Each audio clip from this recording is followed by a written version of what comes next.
দাসের আজকে নিবেদন কণ্ঠনাটক নীরে ফিরল পাখিরা। চরিত্রায়নে দ্বৈত ভূমিকায় সন্দীপ গুহ এবং দ্বৈত চরিত্রেও কাকলি দত্ত।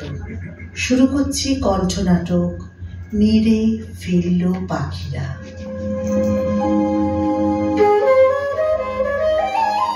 কলমে কৌশিক ভট্টাচার্য।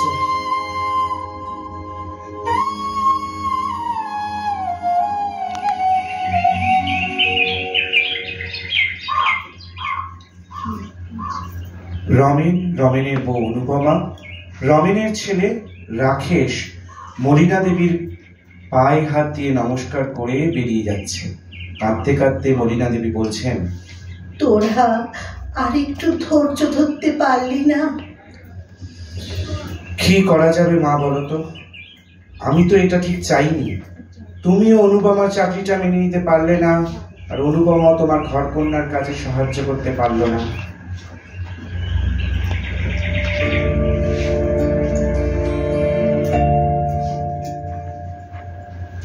মা, এই গুপচি ফ্ল্যাটে থাকতে ভালো লাগছে না। ঠাকুমার বাড়িতে বড় বারান্দায় আমি খেলে বেড়াতাম, বিরাট বড় ছাদে ঘুরতাম। এখানে একে ছোট জায়গা, তারপর কেউ কাউকে চেনে না। তোমরা ফিরে চলো না মা। ও মা, বাপিকে বলো না প্লিজ, ফিরে চলো মা। রাকেশ বাবা, এইসব কথা তুমি একদম বলবে না। যাও যাও, পড়াশোনা করো গিয়ে, কাল স্কুল আছে কিন্তু।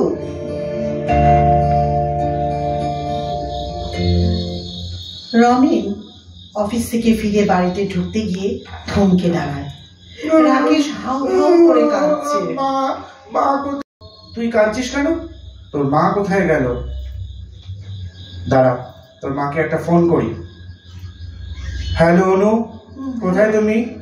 ছেলেটা বন্ধ দরজার সামনে দাঁড়িয়ে সমানে কাঁদছে, আর আমিও অফিস থেকে ফিরে দাঁড়িয়ে আছি। তুমি এত দায়িত্ব জ্ঞানী হবে কোথা থেকে? আর 5 মিনিটের মধ্যে পৌঁছে যাব। তোমরা প্লিজ একটু অপেক্ষা করো। এখনো 5 মিনিট? এখনো 5 মিনিট দাঁড়াতে হবে?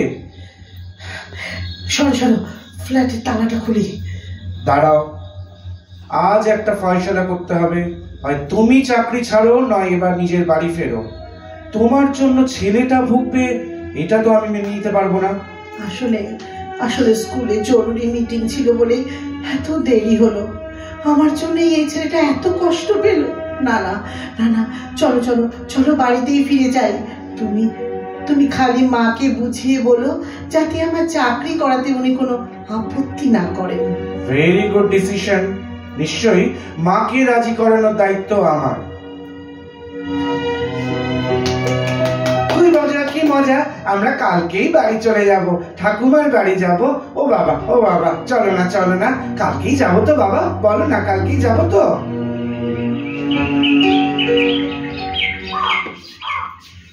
মলিনা দেবী দেখেন ওনার ছেলে, বৌমা, নাতি ফিরেছে। উনি হাসি মুখে সবাইকে আদর করতে থাকেন। আজ আমার কি আনন্দ, তোরা সবাই আমার কাছে ফিরে এসেছিস। এইবার এটা বাড়ি বলে মনে হচ্ছে। এতদিন ফাঁকা লাগছিল।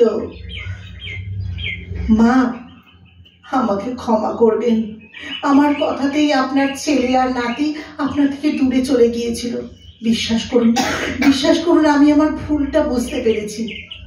না মা, আসো আমার বুকে এসো। আমিও ভুল করেছি, আর আমি তোমার চাকরি করা নিয়ে কোনো কথা বলবো না মা। শুধু তুমি আমাকে রান্নার কাজে একটু সাহায্য করো, কেমন? তুমি হলে ঘরের লক্ষ্মী। নিজের মনের মতো সংসারটা সাজিয়ে তোলো দেখি মা। ঠাকুমা, আজ রাতে কিন্তু আমাকে ভূতের গল্পটা শোনাতেই হবে। বলো না ঠাকুমা, শোনাবে তো? নিশ্চয়ই দাদু ভাই, শোনাবো। দেখো মা, পাখিরা নীরে ফিরে এসে নিকটা কত আনন্দ মুখর করে তুলেছে, তাই না মা? হ্যাঁ রে খোকা, ঠিক বলেছিস। ঠিক আমার ঘর ভরে গেল। ঠিক বলেছিস রে বাবা।